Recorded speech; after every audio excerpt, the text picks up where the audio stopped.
할렐루야.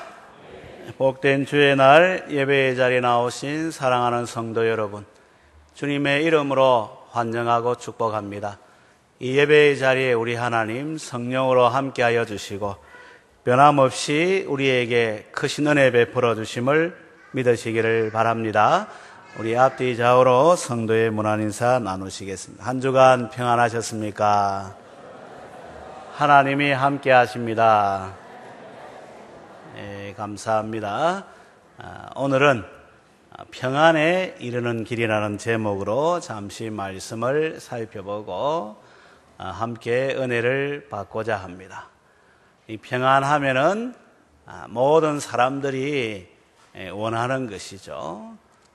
마음의 평안, 또 삶의 이 환경, 자리가 아무 탈 없이 이제 무사한 가운데 지나기를 원하는 것이 이 땅에 살고 있는 모든 사람들이 원하는 것입니다. 그런데 실상 우리의 삶이 평안하냐 이래 물어보면 여기에 대해서 그렇습니다라고 말하는 사람이 사실은 많지 않아요. 평안의 다른 말은 또 행복하냐 이렇게 말할 수도 있겠습니다만은 이것도 마찬가지입니다. 남을 의식하는 가운데 그냥 평안합니다, 행복합니다 이래 말할 수는 있어도 진짜로 행복하냐, 진짜로 평안하냐 이러하면 여기에 대해서 주저없이 말할 수 있는 사람이 실상 그래 많지가 않고 어떻게 보면은 거의 없다 이래 봐도 틀림이 없죠. 그걸 어떻게 알 수 있느냐? 원망하고 불평하면은 일단은 그 정상이라고 볼 수 있죠. 또 이 기복이 심하다 하면은 그것도 그런 정상이라고 말할 수 있겠죠. 얼굴에 웃음이 없고 말에 이제 이 부드러움이 없고 이래 하면 그것도 그렇다라고 볼 수 있겠죠. 아니, 염려하고 걱정하면 그런 모습이라 볼 수 있는데 이걸 가지고 진단하면은 거진 많은 사람들이 평안하지 못하다는 것을 알 수가 있죠. 그런데 이제 더 심각한 것은 이 미래에 대한 이 모습들을 살펴볼 때 이 불안의 요소가 점점 커져가고 있는 것을 우리가 볼 수가 있습니다. 개인과 가정에서도 그렇고 사회 공동체, 국가에서도 그렇고 전 세계 이 우주를 바라볼 때에 앞날을 생각하게 되면 이 불안의 요소가 점점 더 많아지는 것을 볼 수가 있으니까 평안하고 행복하고는 더 거리가 멀어진다 하는 것을 우리가 익히 생각할 수가 있는 것이죠. 이 가정에서, 개인에서 우리가 이제 보게 되면 일단 먹고 살아야 되니까 이 경제적인 문제가 이제 걸리는 것이죠. 그렇게 애를 쓰고 수고하고 땀 흘리고 부부가 함께 이제 이 경제생활 하는데도 불구하고 삶의 여유가 점점 빠듯해져 가고 있는 것을 우리가 보게 됩니다. 물론 아껴 쓰라 하고 옛날에 비하면 우리가 풍성하게 살기 때문에 좀 더 줄일 수 있다 하지만 그 시대가 달라졌기 때문에 그게 안 돼요. 그래서 차도 있어야 되고 큰 가전제품도 있어야 되고 또 집도 좀 이렇게 넓어야 되고 또 외식도 해야 되고 때가 되면은 또 이렇게 선물도 해야 되고 1년에 한 번 또 여행도 가야 되고 그러니까 시대가 달라졌기 때문에 돈 쓸 일이 많아지게 되고 이런 모습이 되면 점점 더 경제적으로도 여유가 있는 이런 모습이 되지 않는 거예요. 건강도 마찬가지죠, 여러분. 나이가 들면 몸이 아프게 되어 있으니까 점점 더 건강에 대한 이 불안이 있는 것은 두말할 것도 없죠. 우리 자녀들도 우리가 생각하잖아요. 뱃속에 있을 때 힘들다 하지만 이 나오면은 더 힘들잖아요. 그래서 뱃속에 있을 때가 좋다고, 또 어릴 때 이제 뭐 1살, 2살, 3살 될 때 뭐 이렇게 디시다거리 하고 하면 힘들다 하지만은 이 또 걸어다니고 또 뭘 만지고 이러면 또 이게 또 더 힘들어지잖아요. 좀 크면은 나을까 싶었는데 또 커도 이 자녀에 대한 염려, 걱정은 이루 말할 수 없는 것을 우리가 볼 수가 있죠. 부모님도 어릴 때는 그래 건강하고 모든 걸 다 할 수 있는 그런 분으로 비춰졌지만 내가 점점 커가면서 부모가 또 연세 들어가는 이런 모습 보면서 부모님의 건강을 걱정해야 되는 것이 오늘 우리 시대의 모습인 것도 분명하잖아요. 일도 전에는 평생 직장했지만은 지금은 가면 갈수록 그게 이제 쉽지 않는 거예요. 투잡을 해야 된다고, 또 어떤 사람은 7가지, 8가지 그런 직업을 가지고 그렇게 살아가는데도 여유가 없다 하는 사람도 제가 보았습니다. 일도 이 안정치 못한 것을 보게 되죠. 인간 간의 관계도 말이에요. 가면은 좀 더 이제 성숙해져야 되는데 가면 갈수록 실망감이 더해지는 가운데 이제 부모도 없다고, 자식도 없다고, 형제도 없다고, 우리밖에 없다고, 아니 나밖에 없다는 시대가 되는 것도 우리가 볼 수 있지 않습니까? 노후에는 더 걱정이 되는 거예요. 지금 시대 같으면 다 저 요양원에 가야 되는 거예요. 나는 안 가겠다 할 수 있는 사람이었고 자녀에게 뭔가 좀 이런 마음 가질 수가 없는 거예요. 그러니까 우리 마음속에 나이가 들어가면 갈수록 아이고 안 아프다가 그냥 일하다가 잠자는 듯이 하나님 품에 가면 좋겠다 하는 것이 이게 절실한 기도 제목이 되는 거예요. 어제도 제가 우리 한 분이 아는 분이 세상을 떠났다 해서 연세가 어찌 됩니까 하니까 72세라는 거예요. 자다가 무호흡증으로 세상을 떠났다는 거예요.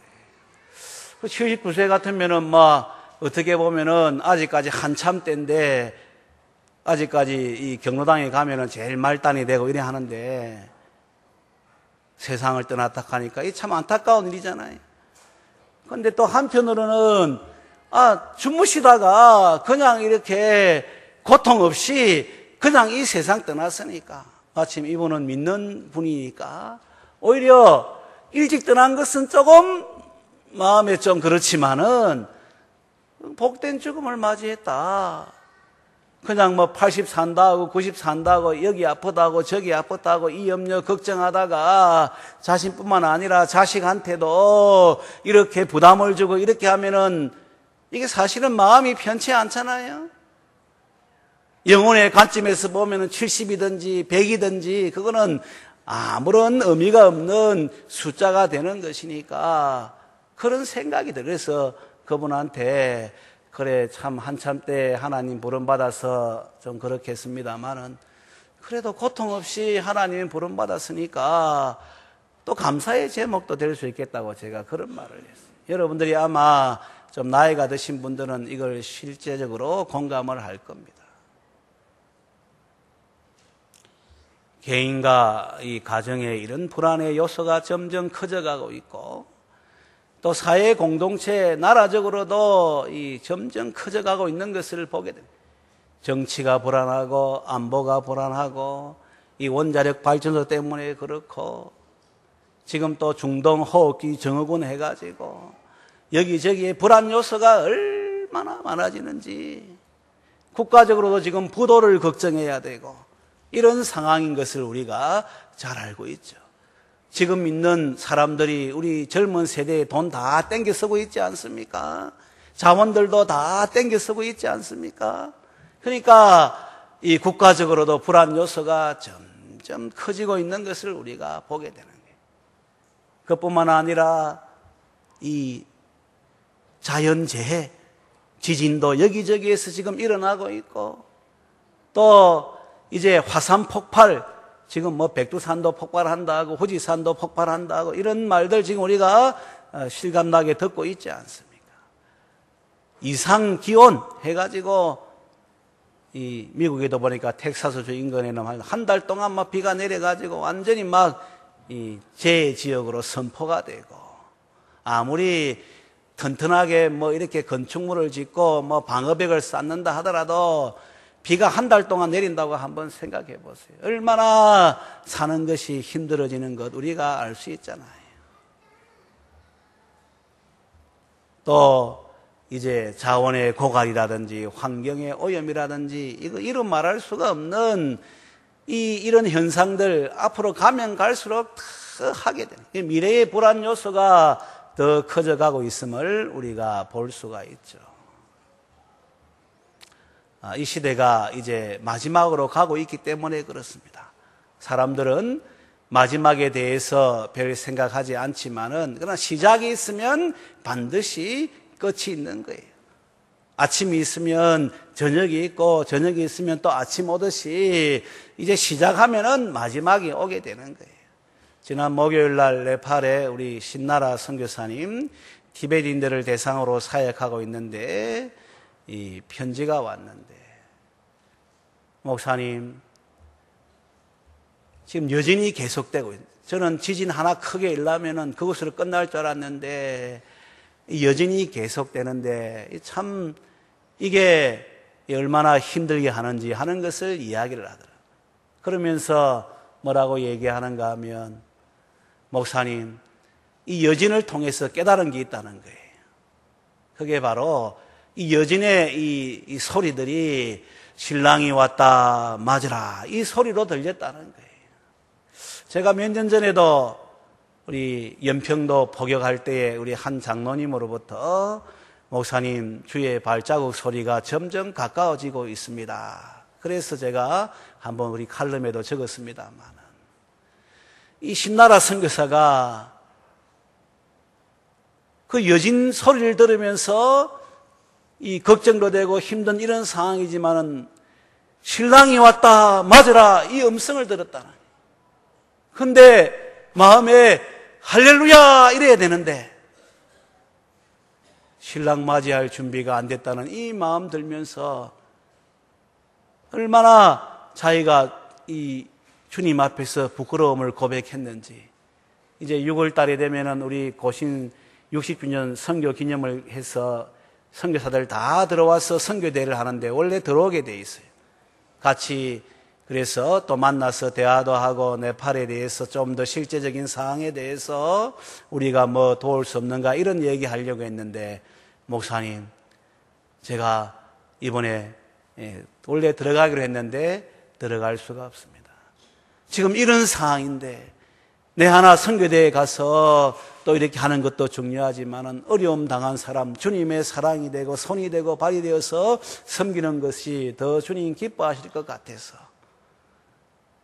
계획도 다 세우고 티켓팅 다 이래 됐지만 제가 여기 산골에 들어가서 이분들 필요를 돕겠습니다 하는 이런 메일이 왔어요. 여러분, 우리가 그냥 뭐 먹고 사는데 이제 급급하고 일 때문에 피곤하고 뭐 또 분주하고 해서 지나가지만은 조금만 생각하게 되면 이렇게 시대가 어떤 시대인지를 알고 그런 가운데 신앙의 자세를 새롭게 해야 된다는 것도 우리가 생각을 할 수가 있죠. 미래의 불안 요소가 점점 더 커지고 있는데 그 중에서 가장 큰 것은 사실은 자연재해도 아니고 또 이제 이 자원의 부족도 아니고 또 경제적인 문제도 아니고 건강의 문제도 아니에요. 진짜 문제는 도덕적인 붕괴예요. 기존 질서가 무너지고 도덕이 붕괴되는 것을 우리가 생생하게 지금 보고 있지 않습니까? 그래서 평등법이라 해서 인권을 강조하는데 이 동성애도 좋다, 이것도 좋다, 저것도 좋다, 아이들 뭐 학교 나와서 임신해도 좋다, 뭐 해도 좋다. 그런데 여러분, 인권을 강조하면은 거기에 대한 책임이 있잖아요. 그 책임을 다해야 되는데 학생의 본분은 공부하는 거고 주부의 본분은 가정을 지키는 거고, 남편의 본분은 가장으로서 또 가정의 이제 일들을 책임지는 거고, 그런데 책임은 던져버리고 자유만 강조하다 보니까 죄된 본성이 다 터져 나오니까 마치 판도라 상자를 여는 것처럼 해가지고 이 세상이 얼마나 혼란스럽고 얼마나 지금 도덕적 붕괴가 극심하게 지금 이제 펼쳐지고 있는지 몰라요. 이게 사실은 이 세계를 멸망시키고 우리나라를 이제 또 쇠퇴시키고 가정의 붕괴를 초래하는 개인의 이 사람됨도 무너뜨리는 그런 요소가 된다는 것을 우리가 기억하게 되면 오늘 시대가 얼마나 지금 심각하고 이제 끝에 와 있는가 하는 것을 우리가 볼 수 있죠.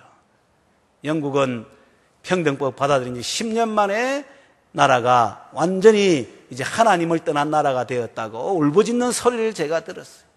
한국도 이제 얼마 남지 않았다고 이제 동성애 이거 이제 열리기만 시작하면은 곧 10년이 아니고 우리 한국은 급속도로 지금 이제 무너진다는 거예요. 그래서 교회에서 우리 성도들이 각 기관의 이 영역에서 하나님의 뜻을 이야기할 수 있고 여기에 영향을 끼치는 이런 모습 되지 아니하면은 한국도 조만간에 그래야 된다는 것을 이제 이야기하는 것을 듣고 저 역시도 실감나게 그것을 이제 경험하고 있는데 앞으로는 더 지금보다 힘들어지는 시대가 오고 있는 거예요. 불안의 요소가 점점 커지고 있는데 그냥 마냥 세상 따라 살다가는 그게 파묻힐 수밖에 없는 것이 오늘 우리의 모습인데 그렇다고 해서 성도가 불안하고 염려해야 되느냐? 그건 아니에요. 그래서 복음이에요, 여러분. 이런 절망적인 상황일지라도 성도는 깨어있는 이런 모습이 되면 되는 것이고 한번 따라하도록 하겠습니다. 염려하고 걱정하지 맙시다. 할렐루야. 내가 대단해서 그런 게 아니에요. 하나님이 계시기 때문에 그런 거예요. 오늘 이 26장의 배경이 되는 25장의 말씀 보면은 이 지금 이스라엘 백성은 지금 포로로 잡혀가 있는 이런 상황이 되는 거예요.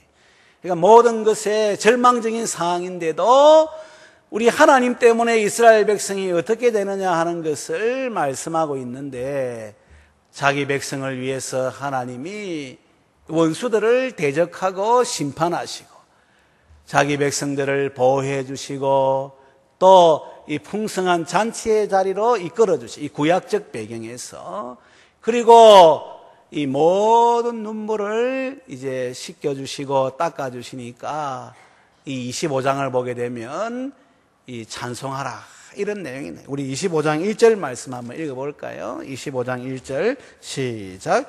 여호와여 주는 나의 하나님이시라. 내가 주를 높이고 주의 이름을 찬송하오리니 주는 기사를 옛적에 정하신 뜻대로 성실함과 진실함으로 행하셨습니다. 아멘. 그래서 2절부터 주님이 어떻게 이제 이 기사를 성실함과 진실함으로 행한 내용들을 이야기를 하는 가운데 1절에 아예 서론격에서 바로 하나님을 높이라 하고 그 내용을 이야기하고 뒷부분에 보면은 또 이제 우리 하나님께서 하나님 백성을 세우신다는 것을 이야기하죠. 그래서 1절, 26장 1절 2절 우리 본문 말씀도 한번 읽겠습니다. 26장 1절 2절 시작. 그날에 유다 땅에서 이 노래를 부르리라. 우리에게 견고한 성읍이 있으며 여호와께서 구원을 성벽과 외벽으로 삼으시리로다. 너희는 문들을 열고 신의를 지키는 어려운 나라가 들어오게 할지어다. 아멘. 그래서 하나님이 우리의 성벽이 되는데 외벽이 되는데 이 구원의 성벽이 되고 구원의 외벽이 되고 그런 가운데 신의를 지키는 어려운 나라는 하나님의 백성을 말하는 것이 하나님 백성이 들어와서 그곳에서 평안하게 보호를 받는 가운데 이제 하나님을 높이고 누리는 삶이 된다는 것을 이 이사야 기자가 말씀하고 있는 것이죠.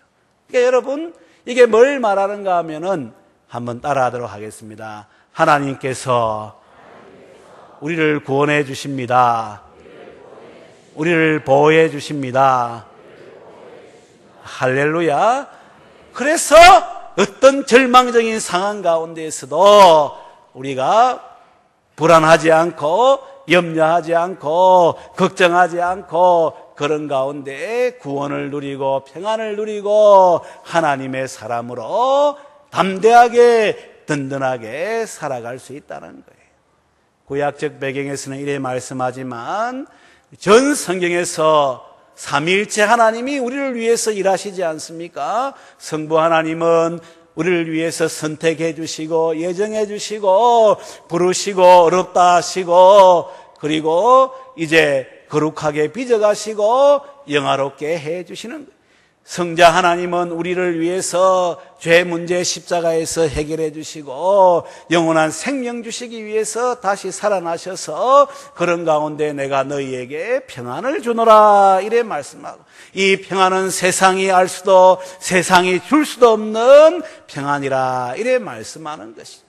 성령 하나님은 보혜사가 되셔서 우리와 영원토록 함께 하시는 가운데 구원을 누리고 평안을 누리게 하시는 것이죠. 그러니까 전 성경에서 삼위일체 하나님이 우리의 구원과 우리의 평안을 위해서 이렇게 분명하게 생생하게 일하고 있음을 우리가 분명하게 볼 수 있는 것이죠.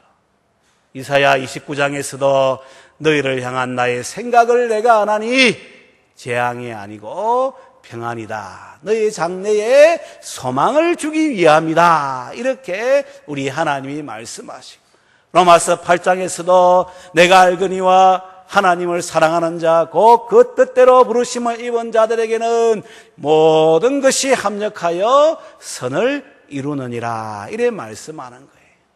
아무리 세월이 흘러가는 가운데 미래가 불안하고 이런저런 염려거리 걱정거리 있어도 우리 하나님은 이걸 통해서 선을 이루시고 소망을 주시는 분이심을 분명하게 믿게 되시기를 주님의 이름으로 축원합니다.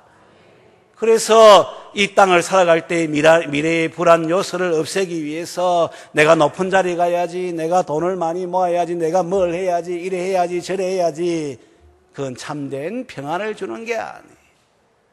우리가 알다시피 갓난아기가 제일 평안한 거예요. 어린아이가 걱정하지 않고 그렇게 살아가는 거예요. 왜? 부모님을 의지하고 부모님을 믿기 때문에 그런 거예요.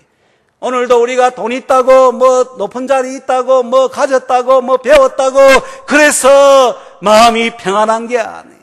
오히려 과학자들은 지구시계가 지금 3분 전, 2분 전 이거 이야기하고 있는 거예요. 지금 높은 자리에 있는 사람들은 좌불안석이 돼가지고 얼마나 걱정하고 염려하고 있는지 몰라요.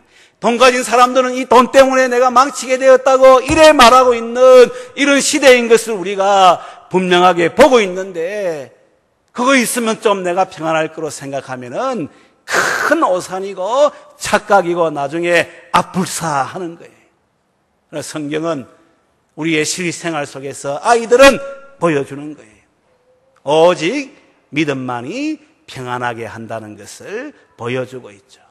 더 분명하게 성삼위 하나님을 믿는 믿음만이 우리에게 참된 평안을 주시고 평안에 이르는 길로 인도하시고, 오늘 말씀에 우리 3절 4절 말씀 한번 같이 읽도록 하겠습니다. 3절 4절 시작. 주께서 심지가 견고한 자를 평강하고 평강하도록 지키시리니 이는 그가 주를 신뢰함이니이다. 너희는 여호와를 영원히 신뢰하라. 주 여호와는 영원한 반석이심이로다. 아멘. 심지가 견고해서 하나님만을 의지하는 자에게 평강하고 평강하도록 지켜주신다. 이 말씀하죠. 영어 성경 보니까 perfect peace, 완벽한 평안을 주신다. 저는 이 말씀을 분명하게 믿습니다. 그래, 내일도 염려하지 않아요. 미래도 염려하지 않아요. 뭐 국가 부도난다 해도 염려하지 않아요. 전쟁이 일어난다 해도 염려하지 않아요. 저쪽에 원자력 뭐 사고 난다 해도 염려하지 않아요. 우리 집사람 문제 일으킨다 해도 염려하지 않아요. 왜? 이걸 통해서 하나님이 선을 이루어 가시길 분명하게 믿기 때문에 그런 것이죠. 우리 한빛교회에 속한 모든 권석들 엉뚱한 데 시간 빼앗기지 말고 사람 찾아다닌다면서 막 이래하지 말고 미래의 불안 요소가 더 커지는 이때에 더욱더 하나님을 믿는 믿음의 자리에서 굳게 서게 되시기를 바라고 믿음 안에서 참 평안을 누리고 주의 나라와 을을 위해 살아갈 수 있게 되기를 주님의 이름으로 축원합니다.